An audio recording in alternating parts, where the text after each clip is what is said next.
Why is everyone doing the same damn thing in K-pop? From girl crush to school uniforms to dark and edgy vibes, I'm tired. You're tired. We're all tired. Today, I'll be breaking down the most overused, overrated, and straight-up lazy K-pop concepts that need to be retired permanently. Prepare to get mad, and maybe rethink your whole stan list. The girl crush concept. Ah yes, the moment a girl group wants to be taken seriously, here comes the girl crush makeover. Leather pants. Fierce expressions. Generic trap beat. Cue Blackpink clones 1 through 100. Let me be clear, Blackpink nailed it. But now every rookie group wants to growl into the camera and say, "I'm not like other girls," while doing the exact same dance in a warehouse. They've all done it, some better than others. But it's becoming a formula, not a concept. Although Blackpink nailed it, they really need to switch it up. Since their debut, they've done like 2 different concepts and never change. What happened to variety? Why does every comeback feel like a TikTok audition for a Dior ambassador deal? Some of them don't even try.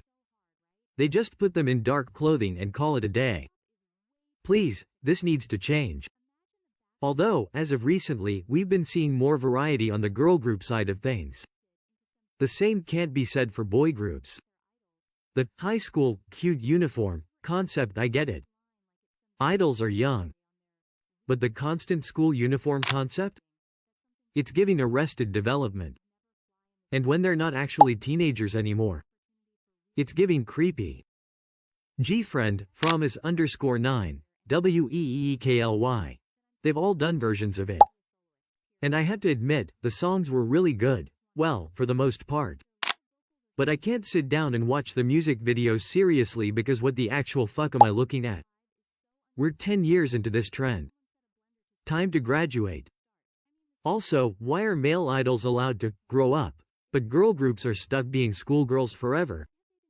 Fucking double standard, again. The dark and edgy makeover. Every rookie group eventually goes through this identity crisis.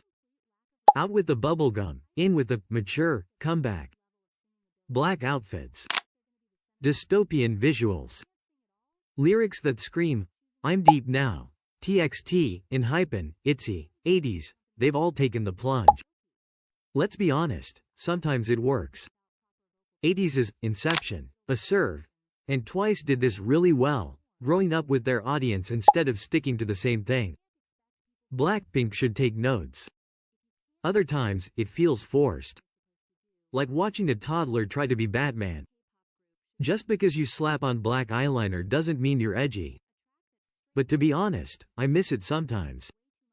Watching groups like BTS and NCT grow out of this, it was really a moment. But nowadays, when groups do it, you know they're not actually poor, and that's why it doesn't hit the same. It's not from the heart, but from greedy companies trying to grab at the nostalgia fans have toward this concept. The vintage retro, disco, phase, even though this one is not as popular anymore.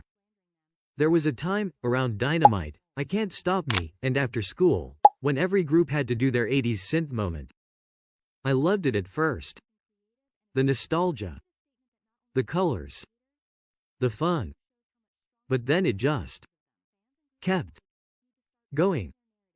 And every comeback started to sound like it was made with the same 3 disco presets in GarageBand. It wasn't homage anymore, it was just laziness.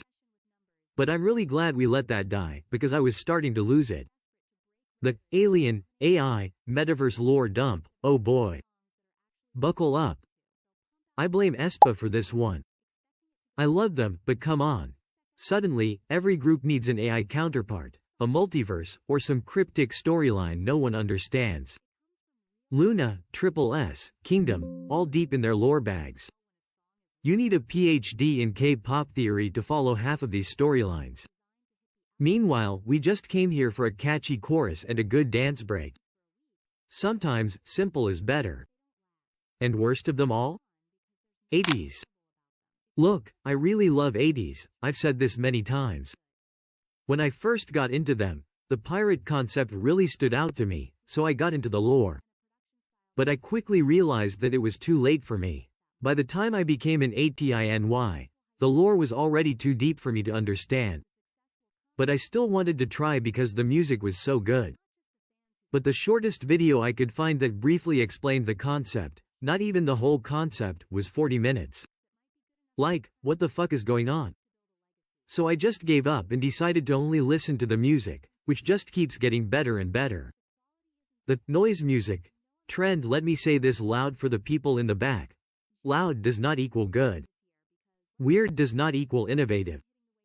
I'm looking at you, Nmixx and aespa's Savage era.